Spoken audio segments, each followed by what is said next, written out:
The realtor's name was Edward Marsh. He was the kind of guy with slightly sweaty palms and an overly broad smile, a smile that seemed to be forced onto his face from the outside and pinched at the corners of his lips. He spoke quickly, almost nonstop, and his words were rounded and polished like river pebbles. Perfect microclimate, historic neighborhood, professional neighbors, brick breathes. Then I wondered, what does brick breathes mean? Brick is a dead material. But Daniel took my hand and squeezed it a little harder than usual. His signal, don't be picky, we need a house. And we bought it.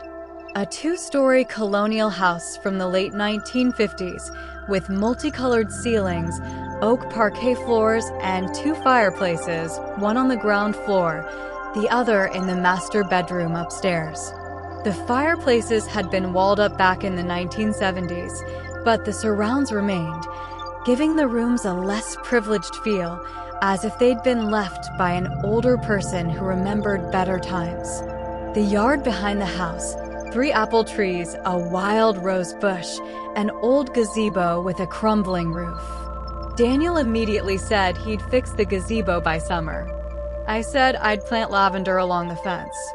We finished the design in early September. The first week was happy in a simple, physical sense, the way working with a count can be happy. We unpacked the box, rearranged the furniture, argued about where to hang the mirror in the hallway. Daniel wanted it opposite the door. I stood against the side wall. We ate on the floor because the dining table was still disassembled in the living room, drank coffee from a thermos, and laughed. In the evenings, sunset would come without alarm, honestly, as if it were work, and we would quickly, almost simultaneously, fall asleep, our shoulders touching in the darkness of our new bedroom. The bedroom was on the 2nd floor in the west wing. The window looked out onto the courtyard. At night, cats would come into the garden, 2 or 3. I didn't like them at all, and sometimes I would wake up to their voices, but it was familiar, almost cozy. On the 3rd day, I found jars of jam in the basement. Lots of them, about 20, in a row on wooden shelves, all with identical lids sealed with wax.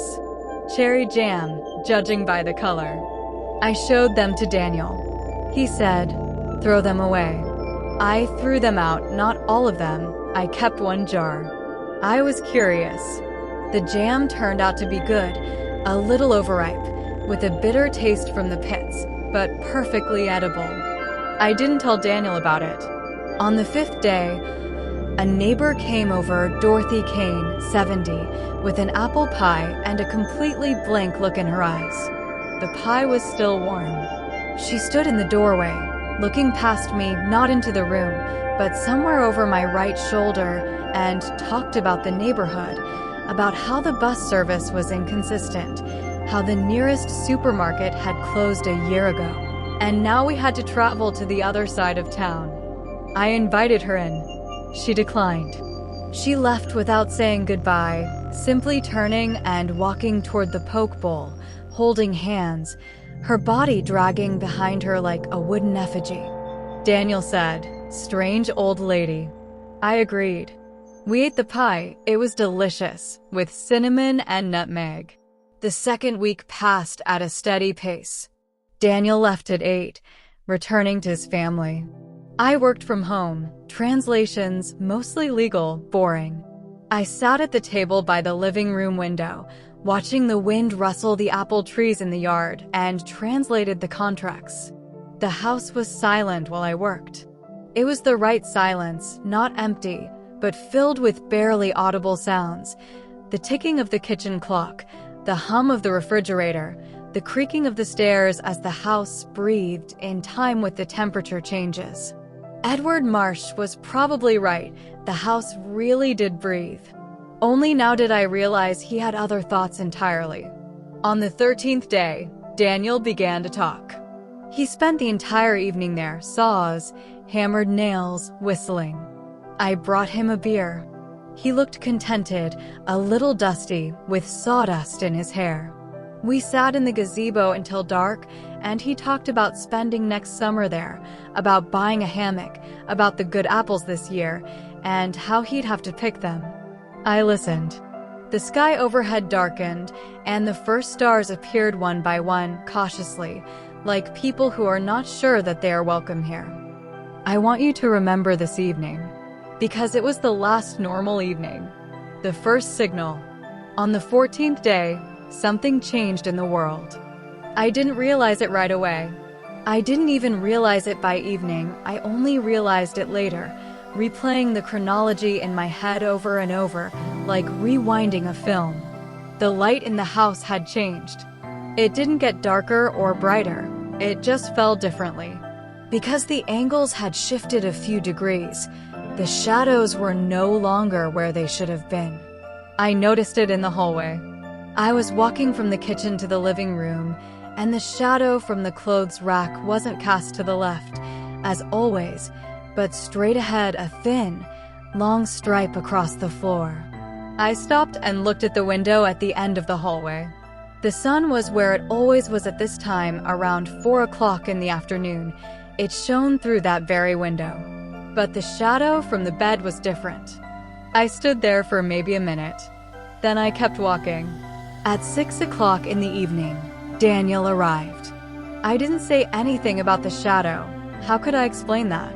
The shadow fell the wrong way? He would have changed his mind and suggested checking the sun's angle in September. Daniela had a rational answer to everything, and that usually calmed me down. That evening, I didn't want to calm down. I wanted someone to say, "Yes, I see it too." It's weird. We had dinner. Daniel was looking at something on his laptop. I was reading or pretending to read, because in reality, I was listening to the house. This is where something hard to describe begins. It didn't sound crazy. The house was silent. Literally, the clock was ticking, the refrigerator was humming, everything was as usual. But beneath the supernatural sounds, there was something else, not a sound, but an absence of sound. A silence within a silence. As if the house was holding its breath. It was as if the walls were listening to us as intently as I was listening to them. I put the book down and asked, "You don't feel anything?" Daniel looked up. "What do you mean?" "I don't know. Something's wrong." He paused for a second, glanced around automatically, as he always did when he wanted to check, and closed the window. "Everything's fine," he said. I returned to the screen. I didn't sleep that night. This in itself wasn't unusual. I had trouble sleeping, especially in unfamiliar places. But by the end of the first week, the house had ceased to be unfamiliar. And now, on the 14th night, I lay in the darkness with my eyes open and felt something change as the silence enveloped me. Daniel slept next to me evenly, deeply, as always. His breathing was so regular it seemed mechanical. I stared at the ceiling. A thin strip of streetlight from a street lamp at the end of Elmwood Drive showed through a gap in the curtains. The strip didn't move. There was no draft in the room. Around 2 in the morning, I heard footsteps. Not outside, inside. On the ground floor. Even slow steps across the park, from the kitchen to the door. 5 steps. Pause. For steps. Pause. I wasn't breathing. Not intentionally. My lungs simply constricted and refused to work. Adrenaline, it doesn't give you goosebumps, no. It causes a ringing in your ears and a strange metallic taste on your tongue, like holding a coin in your mouth. A feeling as if the skin on the back of your neck had tightened and was now pulling you with a sticky sensation. I touched Daniel's shoulder. He didn't wake up. The footsteps faded. I lay there for another 10 minutes, motionless, watching the seconds tick by. Nothing. Only the clock downstairs tick, tick, tick. Then I decided it was a raccoon. Sometimes they crawled under the foundation boards. Edward Marsh, when he mentioned it at the showing, said, "No big deal, easy fix." Something creaked in the old house, the parquet floor from the heat, the wood breathing, the brick breathing, the parquet breathing, the house living. I turned sideways and closed my eyes.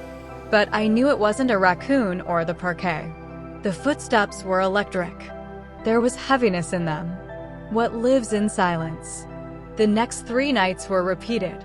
The footsteps lasted about 2 hours, give or take a quarter of an hour. Always progressing. Always along the same route, kitchen, hallway, stairs. Never ascending. As if something or someone had reached the first step and stopped.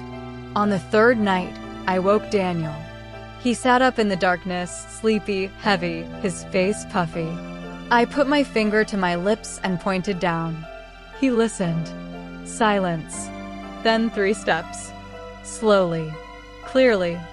Daniel stood up. He wasn't afraid of the dark in the traditional sense. He simply walked down the stairs in a t-shirt and shorts, without turning on the light, holding onto the railing. I followed him, holding my phone with the flashlight on. The kitchen was empty. The hallway was empty. The front door was double locked, the chain in place. The windows were closed. The living room was empty. Daniel turned on the light and walked through all the rooms on the 1st floor, even peering into the tool closet. Empty. Everything in its place. The house creaks, he said. Not rudely, just stating it. The old parquet flooring. At night, the temperature drops, the wood moves. The sound becomes more detailed, like footsteps. I stood up, because it rang true, because I had no argument. But the parquet flooring doesn't creak in the same rhythm 3 nights in a row. The parquet flooring doesn't stop. I started taking notes. A small notebook I kept on my nightstand. Time, number of steps, length of pauses. Over the course of a week, I'd accumulated enough data to see a pattern, and the pattern was perfect. Too perfect for a random violinist named Polovitz. 5 steps, an 8-second pause, 4 steps, a 12-second pause, 3 steps, silence. Every night, the same thing, with a metronome by the door. I showed the notebook to Daniel. He stared at it for a long moment. Then he said, "Are you lying awake at night reading violin and parquet notes?" There was no malice in his voice. There was concern. But the concern was misdirected. That same day, I called Edward Marsh. I asked about the history of the house, who lived there before us, how long it had been empty. He paused for a second, 1 second, barely noticeable, and then began talking about a standard title check and all the paperwork in order. I interrupted him. Who lived here last? A pause. An elderly woman. A widow. She died of natural causes, a typical death, nothing special. What was her name? I honestly don't remember. It was a few years ago. I wrote it down in the same notebook. Then I went to see Dorothy Kane. She didn't open the door right away. She shuffled along the hallway for a long time, and I could hear her through the door. When she opened it, there was the same blank stare, the same spot over my shoulder. I said I wanted to ask about the neighbors, about the history of the streets. She didn't invite me in, but she began to speak, slowly, choosing her words, as if picking a path through a swamp. The previous owner of the house was Margaret Hollis. She had lived on Elmwood Drive for over 40 years. The last 5 won after her husband left. Dorothy Kane uttered the word gone with a peculiar emptiness, as if she were pronouncing the word with so much unspoken. Gone dead. I asked. Gone, she repeated. Where? Dorothy Kane looked at me for the first time, directly and not past me. Her gaze was unexpected.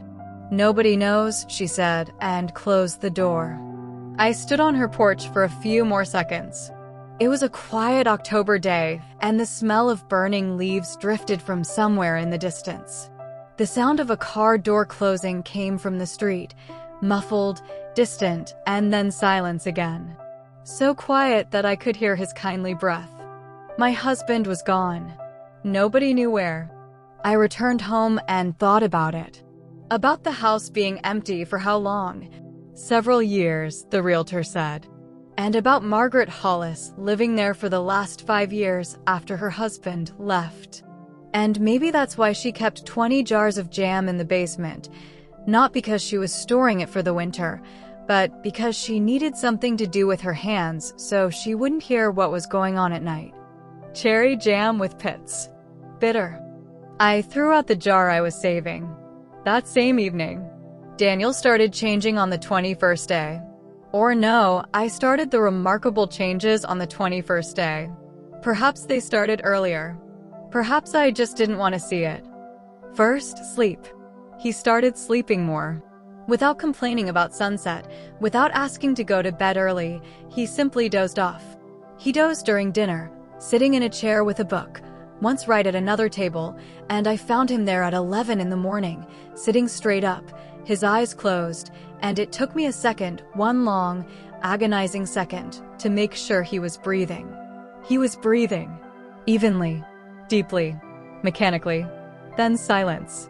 He was always a man of few words, but this was a different silence. Not thoughtful, but absent. He looked at me, and I could see he was hearing my words. He nodded, sometimes giving me monosyllables, but his gaze was slightly averted. Like Dorothy Kane. As if he were staring at a point over my right shoulder. I asked, "Are you okay?" He answered, "Yes." I asked, "Are you getting enough sleep?" He said, "Yes." I asked, "Can you hear me?" And he turned his head and looked me straight in the eyes, the way he looks at a child, asking the obvious question. "Of course you can." On the 25th day, he stopped taking steps. Not because they had become fewer. I heard them every night. It's just that whenever I mentioned them, he looked at me as if I were talking about something he didn't care about. Not like someone who was sure it was a violin, but like someone who didn't even understand what I was talking about. As if he'd never heard those steps. As if that night when we went downstairs together with a flashlight and walked through empty rooms had never happened. "Daniel, do you remember that night? We went downstairs, and I was holding the phone." He looked at me. "Did you wake me up?" "I don't remember." "You don't remember?" "No." Simple. Calmly. No apologies. I opened the notebook and showed it to him. He looked at my notes, even the lines of dates and numbers, and his expression was completely neutral. As if someone were reading a text in a foreign language. "You need to sleep," he finally said. On the 28th day, I found the gazebo. That morning, I went out into the yard. Daniel had already left for work to pick apples before the frost. The gazebo he'd repaired stood at the back of the yard. I hadn't been there since those evenings when we'd sat there together under the stars. Now I approached and saw that the new boards Daniel had nailed to the roof had been removed. Carefully removed, the nails ripped out, the boards stacked next to each other. The gazebo stood there again, its roof collapsed. I stopped and looked at it.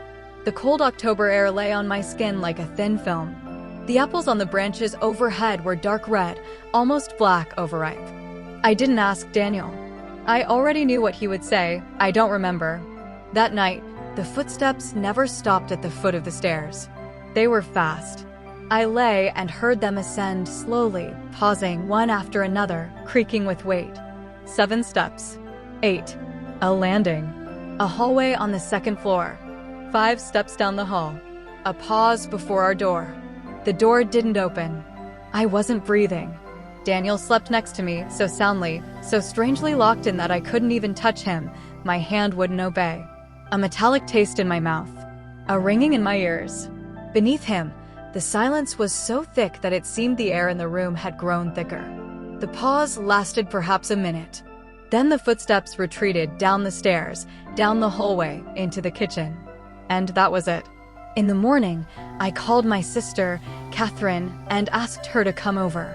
She arrived the next day. She was sitting in our kitchen, drinking coffee and looking at me with that expression she had as a child when she didn't know whether to believe me or not. I told her everything: the notebook, the footsteps, Daniel, the conversation, the story of Dorothy Kane, Margaret Hollis. She listened without interrupting. Then she asked, "Have you been sleeping for a week?" "No. You need to get out of here. Daniel doesn't want to leave." She looked at me. "Have you talked to him about this?" "Yes." "And what did he say?" I opened my mouth and then closed it. Then I suddenly realized I didn't remember exactly what he said. I remembered there had been a conversation. I remembered the nurse standing across from him and his gaze on me. But I couldn't recall the words. It was as if the conversation were taking place behind glass. Catherine left that same evening. She had children and work. She took my notebook with her, saying, "I'll show my husband. He's a psychiatrist." I didn't object. For the next 30 days, Daniel didn't return from work. I waited until 9. Then I called him. He didn't check his phone. I called the office and told him he left at 6, as usual. I called my friend Ryan. He hadn't seen him. I called the police. They arrived, 2 of them, with tired faces. They wrote down my information. They said an adult has the right to leave and that they couldn't accept a formal statement on the first day, although, under the circumstances, they would bring it into the premises. They looked at me with the same expression as Catherine. They left. I sat in the kitchen until morning. The clock ticked. The refrigerator hummed. Around 2 o'clock, footsteps downstairs. 5 steps, 4 pauses, a step, a pause. I didn't bother looking. On the 34th day, the police filed a formal report. They began searching. They found his car. It was parked 2 blocks from the office, locked, the keys in his pocket on the sun visor. That's where he always hid his fare. His phone was in the glove compartment. Dead. I found nothing else. Absolutely nothing. Daniela was nowhere to be found. I continued living in that house for 2 weeks after his affair. Not because I wanted to. I just didn't know where to go. This was my place. His things were here, his jacket on a hanger in the hallway, his razor in the bathroom, his Purdue University mug he drank from every morning. Walking away from world fame, that was something I couldn't even accept. The tracks resounded every night. I stopped counting them. I stopped keeping a notebook. I just lay in the dark and listened. On the 48th day after moving in, I realized I was no longer afraid. It was worse than fear. Fear is a static machine. It keeps you grounded in reality. But what I felt was quiet and intense. I immersed myself in it, drank coffee, sat by the window, and looked out at the yard. The apples had fallen from the trees and lay on the ground, blackened with frost. The gazebo stood with its roof collapsed. Everything was the same as before us. As if our 2 weeks of happiness, boxes, dinners on the floor, evenings under the stars had never happened. I called Edward Marsh again. He didn't answer for a long time. Then he answered, and I heard something strange in his breathing. "My husband is missing," I said. Pause. "I'm so sorry," he said, quietly, without the intonation of a realtor. Just quietly. "You knew," I said. "I didn't ask." She said it. A long pause. "I didn't know," he replied. "I suspected. It was something else." "What's going on with this house?" I heard his breathing. Slow. "I don't know. I really don't know." Margaret Hollis and her husband, too. In front of her, a young couple from Cincinnati. The man went out to walk the dog and never came back. The dog came back alone. A pause. "I didn't think it was a pattern." "Now you think so?" He didn't. I heard him open the receiver. I sat with the phone in my hand, looking out the window. Elmwood Drive was outside, quiet, empty, with one street lamp at the end that was always on, even during the day. The autumn light, as always, fell obliquely. The shadows all in the wrong direction. I thought of Margaret Hollis and her cherry jam, about how she lived here for 5 years after her husband left. What did she hear that night? The same thing I heard? And why did she stay? Or, more accurately, was she able to leave? Catherine picked me up on the 50th day. She arrived without a word, with her husband and 2 suitcases. She walked in, looked at me, and seemed frightened, but said nothing. She simply took my hand. Her hand was warm. It took me a moment to remember what it felt like to be someone's warmth. They packed my things. I walked around the house and watched. Daniel's jacket remained on the hanger. I couldn't take it.